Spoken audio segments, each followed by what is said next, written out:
ఆడబిడ్డ ఒక తల్లి వచ్చి అన్న నా బిడ్డ 9 నెలల నుంచి కనిపించట్లేదు, నా బిడ్డ 9 నెలల నుంచి కనిపించట్లేదు, 2 రోజులు దాటితేనే ఇంక దొరకదని చెప్తారు, మర్చిపోండి మీ బిడ్డని చెప్తారు ఉన్నత పోలీసు అధికారి. అలాంటిది 9 నెలలు అయిపోతే దొరుకుద్దా లేదా అనేది నా గుండె ఇలా కొట్టుకుంది.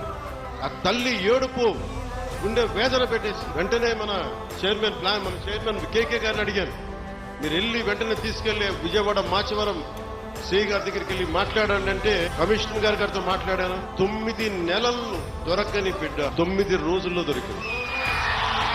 నేను ఈ 9 రోజులు నవరాత్రులాగా అయిపోయినాయి. నాకు ఆ బిడ్డ దొరుకుద్దా లేదా తల్లిని ఒకటే వేడుకున్నా. తల్లి ఒక ఇంట్లో పెంచిన ఆడబిడ్డ ఎటు వెళ్ళిపోయిందో తెలియదు, ఆ బిడ్డ దొరికే వరకు చూడు తల్లి అని చెప్పి ప్రతి రోజు రాత్రి ప్రార్థించాడు.